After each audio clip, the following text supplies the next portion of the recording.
Bonjour, bienvenue dans votre émission de méditation et d'enseignement biblique intitulée Parole de vie.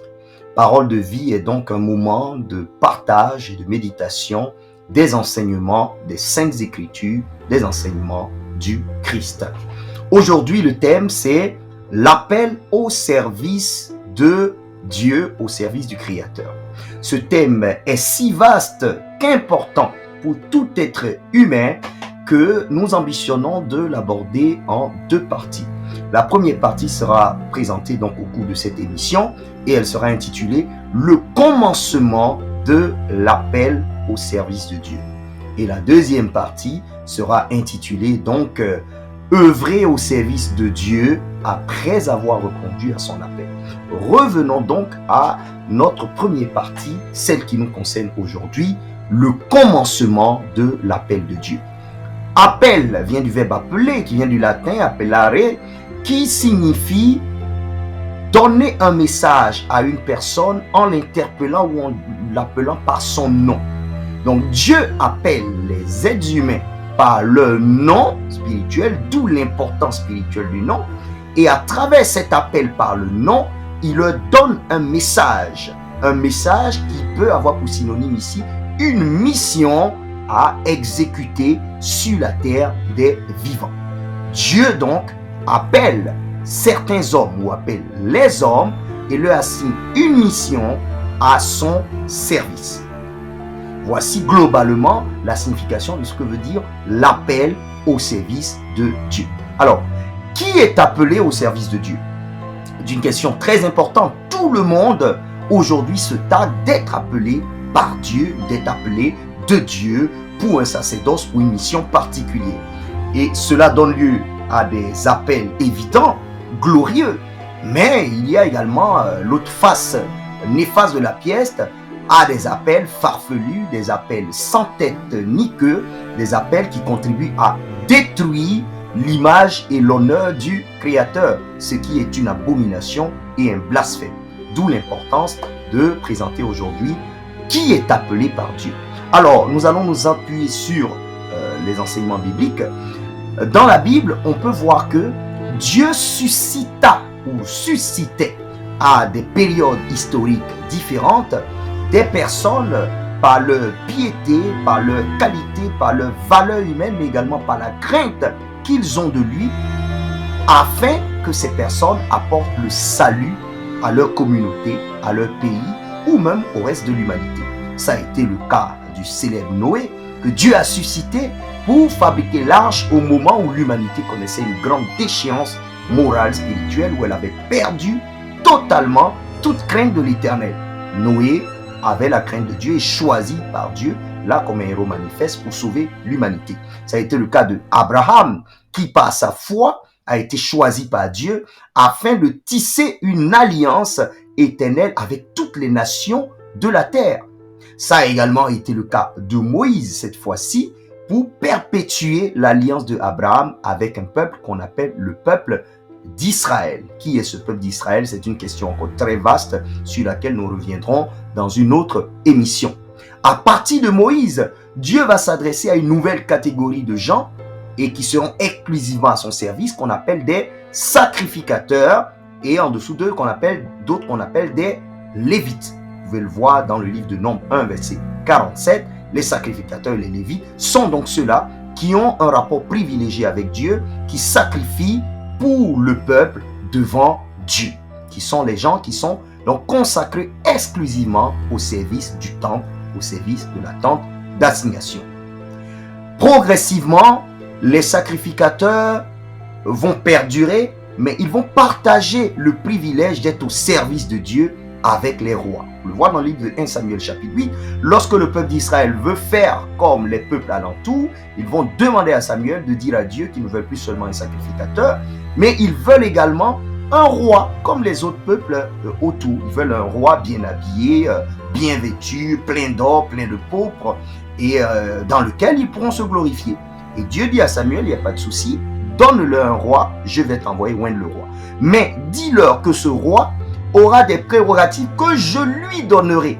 Et donc il régnera désormais sur eux avec des droits et des devoirs. Voici pourquoi Saint Paul peut dire dans le livre de Romains 13, verset 1, « Tout pouvoir institué vient de Dieu ». Cela se voit également dans le royaume Ashanti, où le roi Ashanti est instauré divinement à travers la chaise royale, toute faite d'or qu'on appelle l'Ansetemé. La légende raconte que c'est un siège qui descend du ciel dans un tonnerre, dans des orages, et qui confère une grande force spirituelle, une grande force vitale au roi. C'est le cas également au Burkina Faso avec le Moro Naba, qui est dit être investi d'une âme, d'une force vitale qui fait la puissance du roi, une force qui vient donc du Créateur. Alors on peut le voir que ce soit dans la Bible, mais dans les récits historiques, on a vu que progressivement des héros manifestent, on est passé aux sacrificateurs, aux lévites, et ces derniers partageaient désormais la relation privilégiée, le service de Dieu avec les rois, avec des autorités politiques.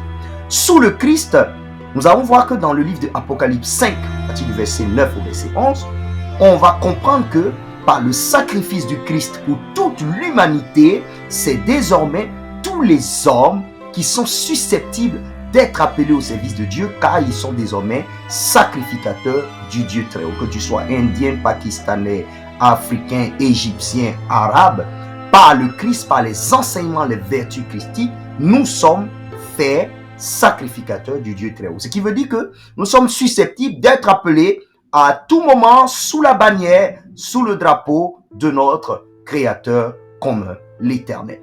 Alors, quand commence cet appel? Cet appel commence d'abord par le projet de l'appel. Toute infrastructure, toute œuvre, tout édifice commence par un projet que l'on écrit dans le secret. Et donc on peut le voir dans le livre de Jérémie 1, à partir du verset 4.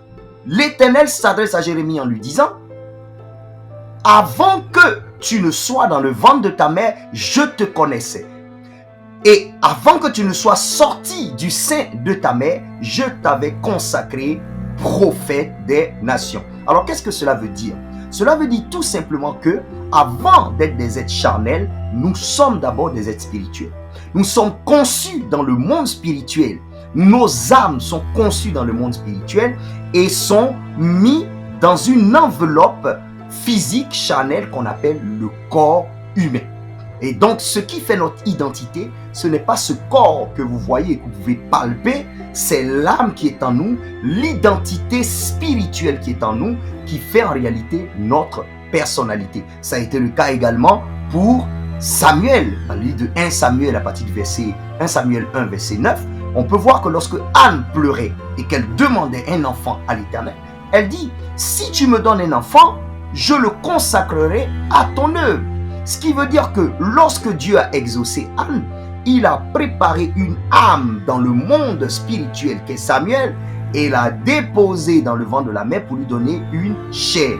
Mais par la promesse que Anne a faite, Samuel étant préparé comme une âme dans le monde spirituel, est déjà appelé, le projet est déjà écrit. Donc on parle toujours d'un projet. Toi qui me suis, vous qui me suivez, vous êtes nés d'un projet d'appel. Toute âme venue sur terre a un projet d'appel de Dieu sur sa vie, le moment venu. Alors, par quel moyen est-ce que Dieu passe pour vous appeler? Le livre de Job 33, verset 14, et c'est Éliou, qui est à la fois un prédicateur, un prophète, qui va parler à Job et à ses amis, Job qui est dans l'affliction, et il lui dit: Dieu parle tantôt d'une manière, tantôt d'une autre. Par des songes, lorsque les hommes sont endormis profondément, Dieu se révèle à eux. Le livre de Actes 2, à partir du verset 17, nous dit également: dans les derniers temps, je répandrai de mon esprit sur toute chair. Vos jeunes filles et vos jeunes fils prophétiseront, vos vieillards auront des songes et vos jeunes gens des visions.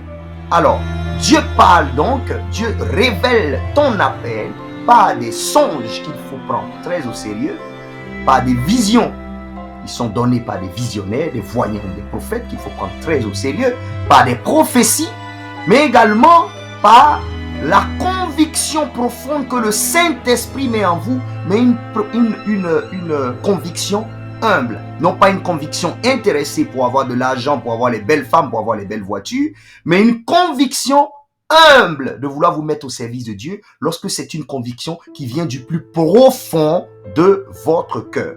Plusieurs moyens existent par lesquels Dieu passe pour vous révéler votre appel. Ça a été le cas de Samuel, un livre de 1 Samuel chapitre 3. Samuel dort dans le temple avec le sacrificateur Élie et dans le songe profondément endormi, une voix l'appelle au moins à 3 reprises. Et Samuel ne sait pas comment répondre, mais il est appelé. L'appel se fait également par des représentations. Vous pouvez avoir l'archange Gabriel qui apparaît à la Vierge Marie et lui donne l'appel de sa vie de manière formelle. Tu porteras le Fils qui apportera le salut à l'humanité. De la même manière, Dieu peut vous apparaître par une représentation formelle de lui, soit par l'eau, soit par la nuée, soit par la terre, comme il s'est révélé à Moïse, comme il s'est révélé à Élie. Donc, par plusieurs moyens, Dieu se révèle à vous et révèle votre appel. L'appel de Dieu est par ailleurs surprenant. Aujourd'hui, il est étonnant de voir des gens qui sont totalement convaincus de leur appel sans pour autant avoir entendu Dieu par les moyens ci-dessus présentés. Le problème, c'est qu'il y a des gens, pas tous, mais certaines personnes, qui s'autoproclament avoir été appelés par Dieu alors que l'appel n'a pas concrètement sonné pour eux. Et ils sont tellement confiants que cet appel, en fait, qui est un faux appel, est un appel d'orgueil. Alors que l'appel de Dieu est un appel parfois auquel on ne s'attend pas. C'est un appel qui nous surprend. C'est un appel qui nous tombe sur la tête. C'est même un appel qu'on a envie de fuir parce que l'appel de Dieu fait peur. Moïse a dit à Dieu, je ne veux pas car je suis bête. J'ai peur de ne pas être à la hauteur. Jérémie a dit, ah Seigneur, je suis un enfant. Je ne peux pas me mettre à ton service car tu es si grand. Jésus lui-même, il a dit dans le livre de Jean 7, à partir du verset 4, lorsque ses frères le poussaient à aller manifester des miracles parce qu'il est enfant de Dieu, parce qu'il est fils de Dieu, il leur a répondu, mon temps n'est pas encore arrivé.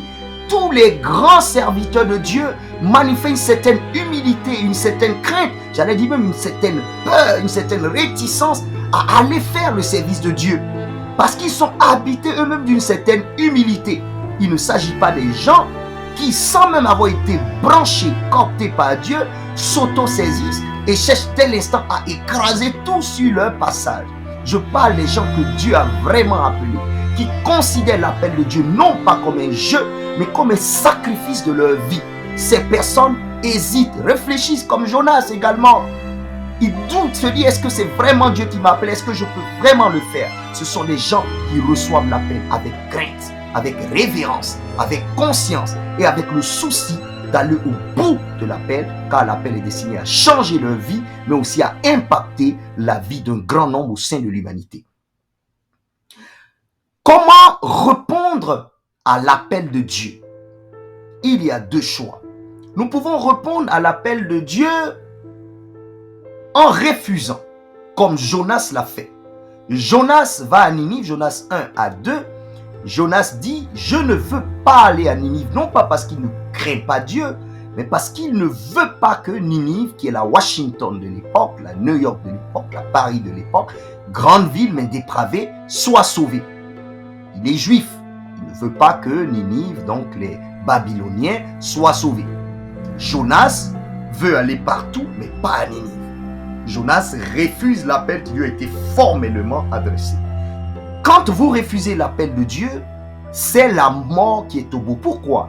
Non pas parce que Dieu est méchant, non pas parce que Dieu est mauvais, non pas parce qu'il veut la mort du pécheur, il dit qu'il ne veut pas la mort du pécheur, mais il veut que le pécheur se repente, revienne de ses mauvaises voies, afin qu'il vive. Mais parce que lorsque vous avez été fabriqué, votre âme a été fabriquée dans le monde invisible, pour être ramené dans le monde physique, c'est pour un but. Je vous ai parlé de projet de l'appel. En fait, si vous ne mettez pas en exergue toutes les activités, tous les plans qui étaient prévus dans votre appel dans le monde spirituel, afin de le concrétiser dans le monde physique, qu'est-ce qui se passe? Vous bouleversez les plans du Créateur qui comptait sur vous afin de mettre en œuvre, en fait, de mettre en place une œuvre. C'est soit la distribution de nourriture aux plus pauvres, c'est soit la prédication, c'est soit la chanson, c'est soit les prières, c'est soit être prophète, soit être visionnaire, soit être voyant, au profit du monde. Mais lorsque vous résistez, vous créez un manque chez autrui. Autrui, votre frère, votre prochain, n'aura pas la grâce que Dieu a prévu de lui donner en passant par vous. Vous devenez systématiquement un raisin improductif, un raisin sec, un raisin pourri qui ne produit pas de bonnes œuvres. Voici pourquoi le raisin ou la branche qui ne produit plus de fruits est coupée ou jetée au feu, parce qu'elle n'est ni utile au Créateur qui l'a envoyé pour une mission, elle n'est ni utile aux humains qui attendaient la consolation par lui ou par vous. Voici pourquoi, très souvent, lorsque vous refusez une mission, il y a la mort au bout. Non pas parce que Dieu est mauvais, mais parce que vous perturbez le plan du Créateur universel. Voici pourquoi Jonas est mort. Oui, il a expiré dans le ventre du poisson. Il est descendu dans les profondeurs des abîmes et il y est remonté lorsque Dieu a ordonné au poisson de le cracher. Il lui a insufflé un nouveau souffle de vie parce que Jonas, dans la mort, a dit à Dieu, je vais désormais te servir. Enfin, la deuxième alternative, c'est donc d'accepter, et c'est ce qui est d'ailleurs conseillé, accepter l'appel de Dieu lorsque Dieu vous le donne formellement. Ça a été le cas de Samuel. 1 Samuel 3, lorsque Samuel dort 3 fois, Dieu lui parle, mais Samuel ne sait pas encore que c'est l'Éternel qui s'adresse à lui. Il a fallu l'intervention de Élie le sacrificateur pour lui dire, ce n'est pas moi qui t'appelle, mais c'est Dieu qui t'appelle. Alors lorsqu'il t'appellera, voici comment tu dois répondre. Toi qui me suis, toi qui m'entends, lorsque le vrai Dieu, le véritable Dieu, non pas le Dieu de ton orgueil, non pas le Dieu de ton avidité, non pas le Dieu de ton escroquerie, non pas le Dieu de ton avidité, le Dieu de la vérité, de la justice qui appelle, lorsqu'il t'appellera, quelles que soient les situations que tu traverses, réponds comme Samuel. Parle, Éternel, ton serviteur t'écoute. Parle, Éternel, ton serviteur t'écoute. À partir de ce moment, commencera une nouvelle ère pour toi. Tu as accepté l'appel de Dieu, ça sera le début du service de Dieu. Mais le service de Dieu se fait selon des modalités, des conditions, selon certaines étapes, afin de pouvoir réussir et de satisfaire complètement la fiche de poste que Dieu te confiera. Voici pourquoi notre deuxième émission sera consacrée au thème « œuvrer au service de Dieu après avoir répondu à son appel ». Que Dieu vous bénisse, que Dieu soit avec vous